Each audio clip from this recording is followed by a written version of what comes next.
as a territory, we are remembering and honoring the life, legacy, and contributions of the late Honourable Ralph T. O'Neill, OBE, Member Emeritus, who passed on November 11th. He was a teacher, an administrator, and the longest-serving legislator in our Virgin Islands history, who served as Chief Minister, Leader of the Opposition, and the first Premier. Let me begin by saying that working with Mr. O'Neill, the late Honourable Ralph Telford O'Neill, I describe as having the opportunity of a lifetime. I was fortunate enough to have started working with him the first day he took over as Chief Minister. While it sounds like a long time, yes, the reality is that it was 1995 when we lost the sitting Chief Minister, Honourable Stout, and on May 15th, or May 14th, actually the same day, the Honourable O'Neill was appointed Chief Minister. So when he came into the Chief Minister's office, I at the time was working as Chief Information Officer because we were physically located by the Chief Minister's office. And I worked with him as Chief Information Officer from 1995 up until 2000, and then there was a change in government in 2003. I had the opportunity to work with him in 2007 as Director of Communications, and then between 2007 and 11 as Deputy Permanent Secretary, and the last position I worked with him as his last Permanent Secretary.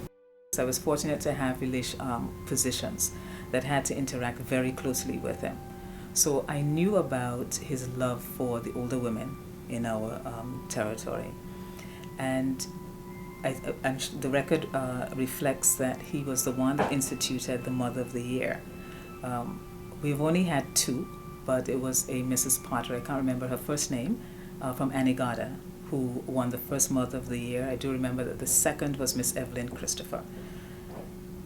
That was his way of rewarding people who he thought had contributed, maybe not necessarily as in a high position in government, but that they had contributed to the well-being, to the development of the territory, maybe through their children. Now Miss Evie didn't have children, but still her contribution in other areas.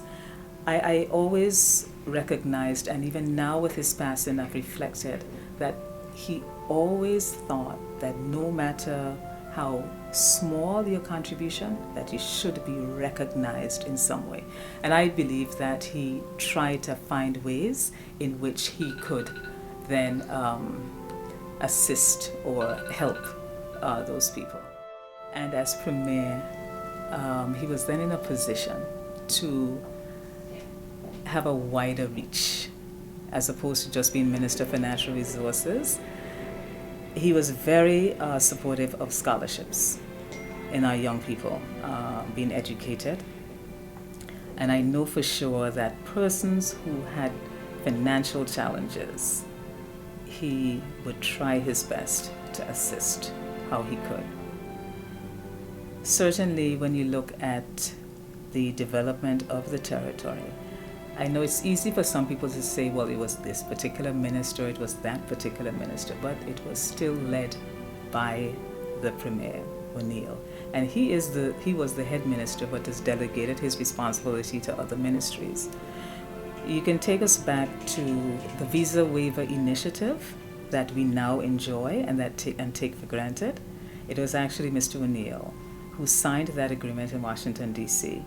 That allowed us as British Virgin Islanders to travel to United States Virgin Islands without having a visa. We take for granted the initiative or the significance of the initiative because for some people, when they needed it, it was there. So not appreciating maybe what it took. But certainly Mr. O'Neill traveled to Washington, D.C., met with the right people, and of course negotiations would have taken place before. But that's something that we should remember him for. Also the naming of buildings, and that's again when I spoke about him wanting people to be recognized for their work. But the naming of our buildings really started under his leadership. And again, that's something we take for granted because we would say, well, when is something going to be named after that person? Because it's such a common thing now. but it didn't happen before. I was speaking with a young person who was employed in my office, and he was commenting that Mr. O'Neill had not done anything for Virgin Gorda. He was in his early 30s, I believe. And I was amazed, and I pointed and I said, well, who do you think? I said, when I was going to high school, students from Virgin Gorda came to high school in Tortola because there wasn't a high school in Virgin Gorda.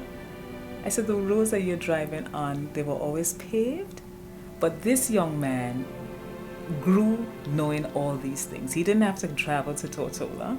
There were some children who didn't get to finish high school because their parents didn't allow them to come to Tortola. But these are things he fought for the institution of a high school. Again, that might seem so simple to someone. Why wouldn't Virgin Gorda have a high school? But they didn't before. So there's a lot that he can be remembered for, can be and should be remembered for. The government of the Virgin Islands joins the family and friends of the late Honourable Ralph T. O'Neill, OBE, Member Emeritus, in mourning the passing of this Virgin Islands patriot. Do continue to join us as we remember his life, his legacy, and his contributions to the development of the Virgin Islands.